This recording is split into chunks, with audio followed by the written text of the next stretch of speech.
Movie की शुरुआत में हम जू नाम की लड़की को देखते हैं जो अपना सामान पैक करके कहीं जा रही होती है। जू अपने बचपन की फोटो पिताजी के साथ देखती है जो कि एक रेसिंग कार के साथ होती है। जू फिर अपनी माँ के साथ जाने लगती है। हमें यहाँ पे पता चलता है जू की माँ कृति जू को लेके अपने नए बॉयफ्रेंड और बोले तो नए पति के पास लेके जा रही होती है। जू को ये बिल्कुल पसंद नहीं होता है कि वो अब उसकी माँ के बॉयफ्रेंड के घर में रहेगी, इसलिए वो वहाँ जाने से नाराज होती है। जू और उसकी माँ रिचर्ड के घर में आ जाती है जो कि उसकी माँ का बॉयफ्रेंड होता है। जू रिचर्ड से मिलकर बिल्कुल खुश नहीं होती है। रिचर्ड का घर काफी बड़ा होता है और रिचर्ड काफी पैसों वाला भी होता है। घर में कृति जू को समझाती है हमको ये सब अपनाना होगा और रिचर्ड के साथ प्यार से रहना होगा, इसी में हम दोनों की खुशी है। इसके बाद जू फ्रिज से कुछ खाने के लिए जाने लगती है। जू के सामने रिचर्ड का लड़का आ जाता है जो कि काफी हैंडसम होता है और उसका नाम मोंटे होता है। मोंटे जू से कहने लगता है तुम मेरी स्टेप सिस्टर हो, तुम तो काफी सुंदर हो। जू मोंटे से कहती है मैं यहाँ पे आना नहीं चाहती थी, वो तो मैं माँ की मजबूरी में आई हूँ। फिर वहीं पे मोंटे का कुत्ता आ जाता है। जू उसको देख के मोंटे के पीछे छुप जाती है। जू कुत्ते को तवे से मारने वाली होती है। मोंटे जू से कहता है अगर कुत्ते को पता चला कि तुम मुझे मारने वाली हो वो तुम्हें नहीं छोड़ेगा। सीन शिफ्ट होता है। जू अपनी फ्रेंड से नए घर के बारे में सब कुछ बता रही होती है। फिर हम देखते हैं एक बार पूरा परिवार डिनर के लिए एक पार्टी में जाने लगता है। जू भी तैयार होके आ जाती है। गाड़ी में हम देखते हैं जू अपने बॉयफ्रेंड के साथ चैट कर रही होती है। मोंटे भी पार्टी में जा रहा होता है मगर वो पिताजी लोग के साथ नहीं बल्कि खुद की कार से जाता है। पार्टी में आ जाने के बाद मोंटे अपने पिताजी से कहता है मेरा दोस्तों के साथ काम है इसलिए मैं जा रहा हूँ। जू को भी बोरिंग पार्टी अच्छी नहीं लग रही होती है तो वो कहने लगता है मोंटे जा रहा है तो मैं भी जाऊंगी। रिचर्ड फिर मोंटे से कहने लगता है जू को घर छोड़ देना, फिर तुम अपने दोस्तों के पास चले जाना।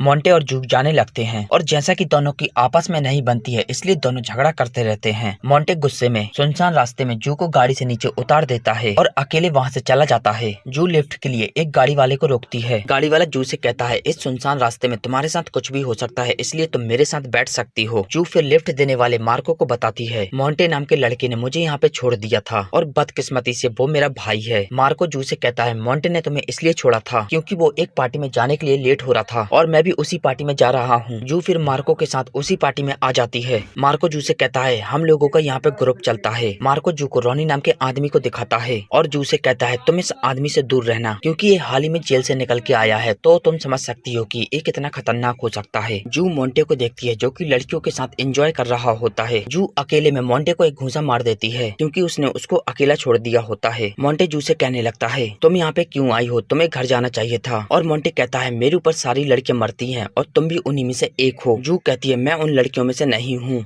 जू फिर मोंटे की फ्रेंड डिगी से मिलती है जो जू से बताती है ये पार्टी मोंटे ने ही ऑर्गेनाइज की है। यहीं पे जेल वाला वो बंदा रॉनी को पता होता है जू मोंटे की बहन है। वो उसको बियर पीने के लिए कहने लगता है और अपने एक दोस्त को बियर देने के लिए भेज देता है। जू बियर पीने लगती है तभी वहाँ पे मोंटे आ जाता है और उस आदमी को धक्का मार के गिरा देता है। जू मोंटे से कहती है मैं कुछ भी करूँ, तुम्हें क्या करना है। मोंटे जू से कहता है तुम जो बियर पी रही हो इसमें ड्रग्स मिला है। रॉनी लोग ऐसे ही है, वो शराब में ड्रग्स मिला के सभी को पिलाते हैं। मोंटे फिर जू को लेके घर जाने लगता है। जू बिल्कुल भी होश में नहीं रहती है। उसी रात जू को सपना आता है जहाँ जू की माँ जू को कबर्ड में छुपा रही होती है और कहती है पिताजी आने वाले हैं, तुम जल्दी से कबर्ड में छुप जाओ ना वो तुम्हें मार देंगे। सुबह उठते ही जू मोंटे से पूछने लगती है रात को हमारे बीच में कुछ गलत तो नहीं हुआ है। सीन शिफ्ट होता है। मोंटे कार रेसिंग में आया होता है। यहीं वो जू को देख लेता है जो कि अच्छी खासी मॉडर्न मर के उसकी फ्रेंड डिगी के साथ आई होती है और वो उसको देखता ही रहता है। कार रेसिंग चालू हो जाती है मगर मोंटे कॉम्पिटिटर की कार को पीछे नहीं कर पाता है। मोंटे देखता है जू अपने बॉयफ्रेंड के साथ मिल रही होती है और मोंटे जू के ऊपर ही नजर रखा होता है